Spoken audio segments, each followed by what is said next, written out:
Hello friends, આજે હું તમારી સાથે આદુ એટલે કે અદરકને આપણે 6 મહિના સુધી કેવી રીતે સ્ટોર કરવું ને મિત્રો, એની હું તમારી સાથે 3 મેથડ શેર કરવાની છું. તો ચોક્કસથી આ વિડીયો તમને ઉપયોગી થશે મિત્રો. તમને ગમે તો લાઈક કરજો, શેર કરજો અને સબસ્ક્રાઈબ કરવાનું બિલકુલ નહીં ભૂલતા. તો ચાલો શરૂ કરીએ વિડીયો. તો જુઓ મિત્રો, વધારે પ્રમાણમાં આદુ સાચવવા માટે સૌથી પહેલાં આપણે જ્યારે પણ માર્કેટ જઈએ અને આદુ સસ્તું હોય ત્યારે આપણે વધારે આદુ લાવી નાખતા હોઈએ છીએ, પણ એ લાંબો ટાઈમ આપણે ફ્રીજની અંદર એમનામ જ રાખી દઈએ ને તો બગડી જતું હોય છે. તમે જોઈ શકો છો આ રીતના એનો જે કૂણો ભાગ હોય ને એ ફટાફટ બગડી જતો હોય છે. તો એને સાચવવા માટે શું કરવાનું છે મિત્રો, એની આજે આપણે મેથડ જોઈશું. અને આમ પણ મિત્રો, શિયાળાની સિઝન આવે એટલે ખૂબ વધારે પ્રમાણમાં આદુ આવતું હોય છે અને આદુ શિયાળામાં સસ્તું પણ હોય છે. અને તમે જોઈ શકો છો કે આ રીતના આદુ એકદમ આપણી જાડી છાલવાળું થઈ ગયું છે. અને જ્યારે પણ આપણે આદુની ખરીદી કરીએ ને મિત્રો, ત્યારે આ રીતના જે મોટા ગાંઠિયા હોય ને એવું આદુ આપણે લેવાનું છે. તો મિત્રો, આદુને સ્ટોર કરતાં પહેલાં આપણે એને સરસ પાણીથી ચોખ્ખું કરી લેવાનું છે, એટલે કે ધોઈ લેવાનું છે. તો આપણે પાણીએ નાખી દઈશું. આમ તો આદુ ચોખ્ખું જ હોય છે, પણ આપણે જ્યારે પણ બજારમાંથી લાવીએ ત્યારે એને ધોઈ લેવું ખૂબ જરૂરી છે. તમે જોઈ શકો છો કે અહીંયા આ રીતના ખાંચા હોય એની અંદર ઘણી બધી માટી લાગેલી છે. જો તમે જોઈ શકો છો તો એને આ રીતે આપણે થોડી વાર માટે પલળવા દઈશું ને એટલે બધી માટી નીકળી જશે. તો આ રીતે આપણે ઘસીને આદુને ધોઈ લેવાનું છે. તમે જોઈ શકો છો કે જે વધારાનો કચરો હોય ને એ બધું નીકળી જાય છે. હવે આ રીતના ખૂણા ખાંચરા હોય ને ત્યાં વધારે માટી લાગેલી હોય છે, તો ત્યાં આ રીતના આપણે કંઈ પણ ધારદાર વસ્તુ લેવાની છે. ચાકુ અથવા તમે ફોક પણ લઈ શકો છો. તો આ રીતના આપણે નાખી અને ધોઈ લેવાનું છે અને માટી આપણે કાઢી લેશું, અથવા તો આ રીતના આપણે તોડી લેશું. જો આ રીતના કેટલી બધી માટી છે, તમે જોઈ શકો છો.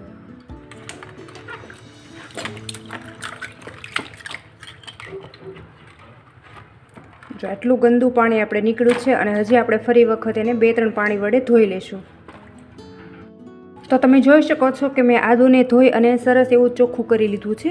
અને હવે આપણે આને એકદમ કોરું પાડી દેવાનું છે. તો અહીંયા મેં એક આ રીતનું કોટનનું કપડું લીધું છે અને આપણે આ કોટનના કપડાની અંદર આદુને નાખી અને એકદમ સરસ રીતે લૂછી લેશું. એની અંદર એક પણ ટીપું પાણી ન રહેવું જોઈએ મિત્રો, ખાસ તમે નોટિસ કરજો. આ રીતે આપણે એકદમ ઘસીને આદુને લૂછી લેવાનું છે.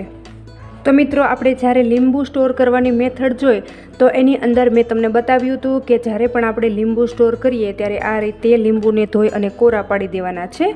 તો આપણા લીંબુ કે પછી આદુ જે પણ આપણે સ્ટોર કરીએ એ લાંબો ટાઈમ સાચવી શકાશે. બસ આ રીતે આપણે ખોલી લેશું. હવે તમે જોઈ શકો છો, હવે તમને એવું લાગતું હોય કે થોડું આદુ ભીનું છે તો આ રીતે આપણે એકદમ સરસ રીતે એને લૂછી લેશું. જો તમે જોઈ શકો છો કે વધારાની જે ચામડી હોય એ પણ આદુમાંથી નીકળી જશે. એકદમ ચોખ્ખું થઈ ગયું છે આપણું આદુ. તો તમે જોઈ શકો છો કે અહીંયા મેં આદુને એકદમ સરસ એવું કોરું પાડી દીધું છે. અને ત્યાર પછી અહીંયા આપણે એક ડબ્બો લઈ લઈશું. ડબ્બો આપણો એકદમ કોરો હોવો જોઈએ અને એકદમ ચોખ્ખો હોવો જોઈએ મિત્રો. અને ત્યાર પછી અહીંયા મેં આ રીતનું કોટનનું એક કપડું લીધું છે અને આ કોટનના કપડાને આપણે આ ડબ્બાની અંદર પાથરી દેવાનું છે. આ રીતે આપણે અંદર સરસ રીતે સેટ કરી દઈશું. જો આ રીતે આપણે એકદમ સરસ રીતે રૂમાલને સેટ કરી દેવાનો છે. અને હવે મિત્રો, અહીંયા આદુને આપણે આ રીતે ડબ્બાની અંદર સરસ રીતે ગોઠવી દેવાનું છે. જો આ રીતે એકદમ સરસ રીતે. હવે આ રીતે આપણે આદુને સ્ટોર કરશું ને મિત્રો, તો જે આનો પરસેવો જે થશે ને મિત્રો, એ આ રૂમાલની અંદર બધો લૂછાઈ જશે. એટલે આદુ આપણું લાંબો ટાઈમ સારું રહેશે મિત્રો. 2 થી 3 મહિના આ આદુને કંઈ જ નથી થવાનું મિત્રો, એવું ને એવું જ રહેશે.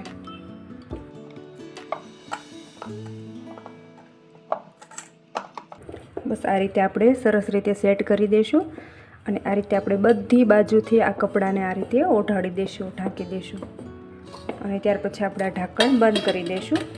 તો મિત્રો, આદુ સાચવવાની પહેલી મેથડ તમને કેવી લાગી ને એ મને કમેન્ટ બોક્સમાં તમારો ફીડબેક જરૂરથી આપજો. અને ચલો હવે જોઈએ આપણે બીજી ટ્રિક્સ. તો મિત્રો, આદુને અહીંયા મેં સરસ ધોઈ અને સૂકું કરી લીધેલું છે અને આપણે હવે બીજી ટ્રીક જોઈએ. તો એના માટે અહીંયા મેં એક કાચની બોટલ લીધેલી છે મિત્રો. અને આ જે આપણું ધોયેલું આદુ છે એને આ રીતે આપણે આ બોટલની અંદર ભરી દેવાનું છે. આવી આપણે કાચની બરણી હોય એવી આપણે લઈ લઈશું અને આદુને આપણે અંદર ભરી દઈશું.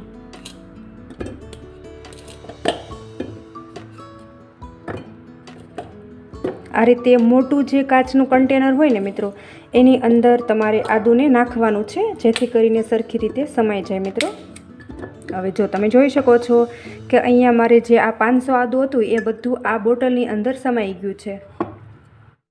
અને હવે આપણે આદુ ભરી દીધા પછી આપણે એની અંદર પાણી નાખવાનું છે, અને આદુ આપણું ડૂબી જાય ને એટલું આપણે પાણી આ બોટલની અંદર ભરી દેવાનું છે.